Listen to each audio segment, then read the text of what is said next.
Monsieur le modérateur.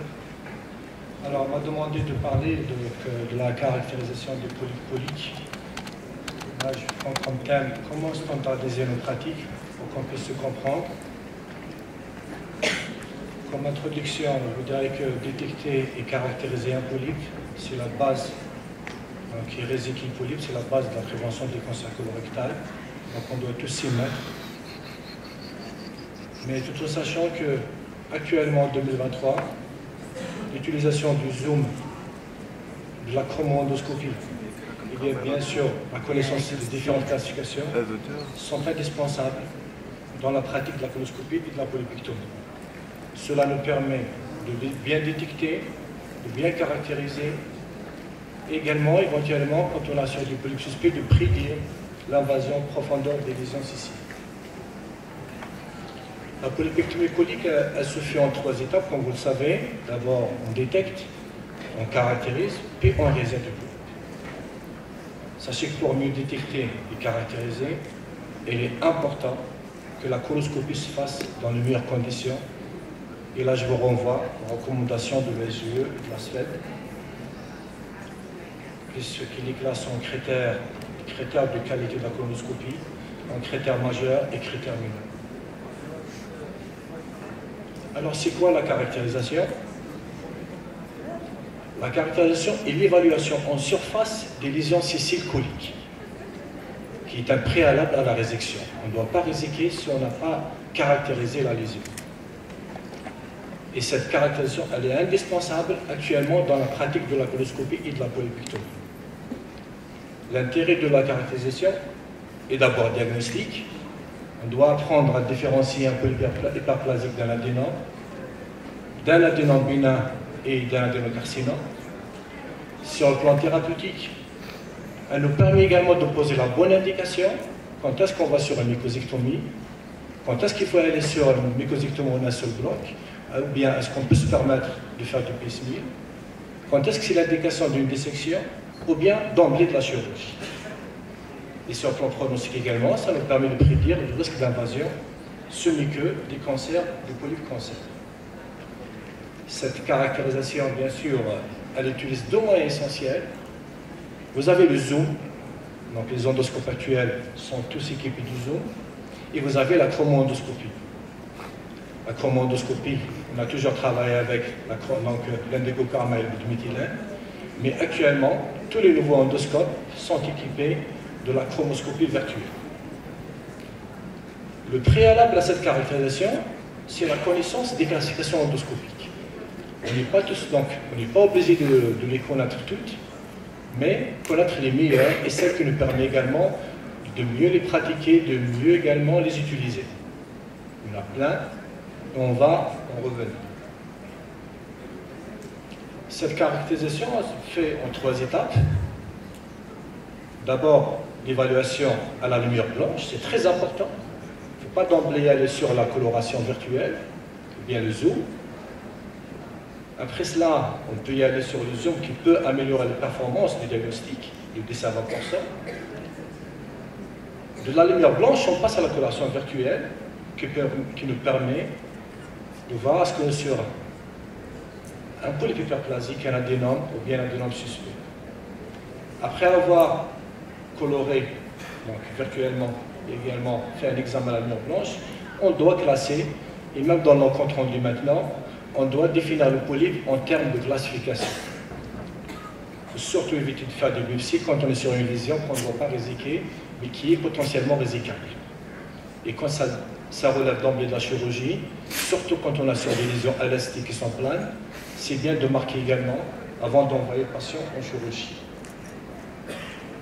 Je commence par vous parler des classifications endoscopiques. La classification à la lumière blanche, qui est la plus simple, la plus pratique, c'est la classification de Paris, qui est classe en 3 types. Vous avez la forme polypoïde, soit le 1P ou bien le 1S, donc le polype pédiculé ou bien sessile. Vous avez la forme plane, donc ce sont des lésions qui sont planes, soit légèrement surélevées, c'est le 2A, plane, c'est le 2B, ou bien quand il y a une dépression. Et le 3, c'est le polype cancer, qui est une forme ulcérée. Ça, c'est la classification qu'on doit garder en tête. Et dans la définition, quand on fait une description sur un compte rendu, on doit en général utiliser deux classifications. La première, c'est celle de Paris. Après cela, on peut utiliser une deuxième. Après, bien sûr, après avoir coloré. Sachez que dès qu'il y a une dépression ou bien une ulcération, c'est un signe de dégénérescence avec un risque d'extension assez important. Donc, dans les formes polypoïdes ou bien planes, surélevées ou planes, on a moins de 15% de cancer, également d'extension. Mais dès qu'on passe à la dépression à l'ulcère, là, on dépasse les 30%. Donc, Paris, c'est la lumière blanche, avec ou sans zoom. Et maintenant, si on va colorer, la plus ancienne, c'est la classification de Kudo. Après, donc, qui permet de caractériser la précoloration à l'endécocarmin. Elle est de moins en moins utilisée du fait maintenant du développement des nouveaux endoscopes, avec la chromo virtuelle. Mais elle reste d'actualité parce que tous les éléments qu'on décrit dans les autres classifications sont retrouvés dans cette classification. Vous avez le type 1 qui est une muqueuse normale avec des petites cryptes rondes. Vous avez le type 2 qui est un hyperplasique, des cryptes assez larges et étoilées. Ensuite, vous avez le 3, 4 qui sont des adénomes. Et quand on va vers le 5, ça, il y a le cancer, soit superficiel ou bien invasif, avec disparition complète des cryptes, un aspect amorphe et disparition également des vaisseaux. La première classification endoscopique virtuelle, c'est la classification japonaise de Sano, qui combine en fait deux tests, donc deux examens, le zoom et la coloration virtuelle par le NBA. Cette classification, donc, elle nous permet de caractériser, elle touche surtout la microcirculation vasculaire, elle ne s'intéresse pas aux cryptes, mais surtout aux vaisseaux.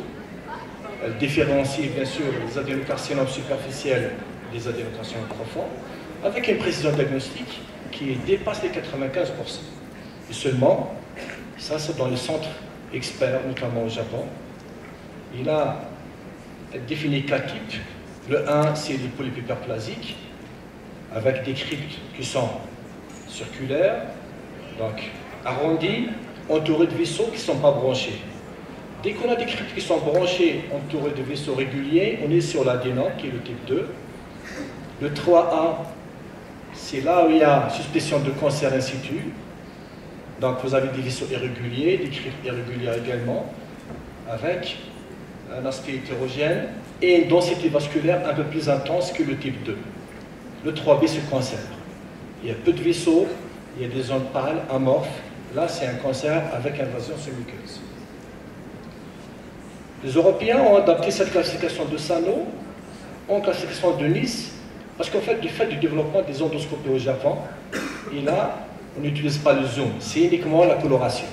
Donc le Nice, il n'y a pas de zoom, c'est juste la coloration, donc au NBA. Et là, on définit en termes de couleur, de vaisseau et de la surface, 3 types. Le type hyperplasique qui a un aspect clair, avec, il n'y a pas de vaisseau, sinon de petits lacets vaisseaux, donc circulaires. Le type 2, c'est un aspect plus foncé, brun, par rapport à la muqueuse environnante, et des vaisseaux qui entourent les cryptes, qui restent réguliers. Le type 3, c'est le polype cancer.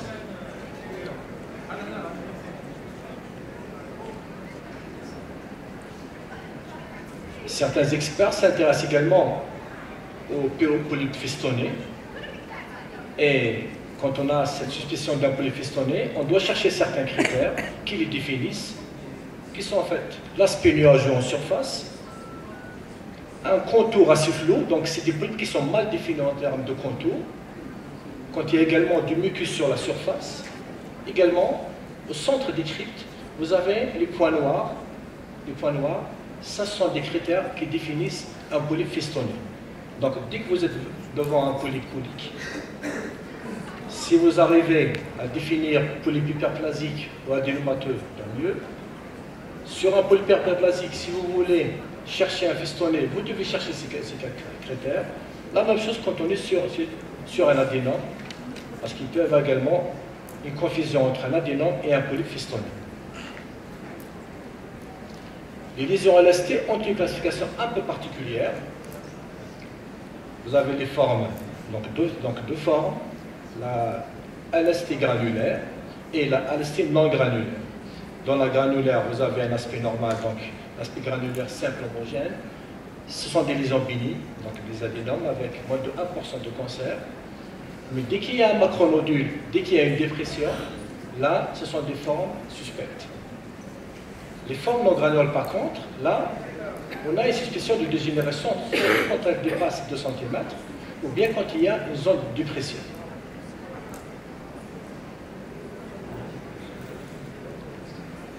On a essayé un petit peu de résumer toutes ces classifications avec un tableau qu'on appelle maintenant la classification de Connect, qui regroupe les différents aspects des différentes classifications en termes d'aspect macroscopique, en termes de couleur, en termes de vaisseaux et d'écrites. On appelle ça la classification Connect, donc, qui définit des polypes hyperplasiques festonnés à l'adénome jusqu'au polype cancer. Donc il y a 5 groupes de polypes. C'est la classification Connect, mais en fait c'est le résumé de toutes les classifications précédentes. Alors maintenant, quelle classification choisir? Parce qu'en pratique courante, on doit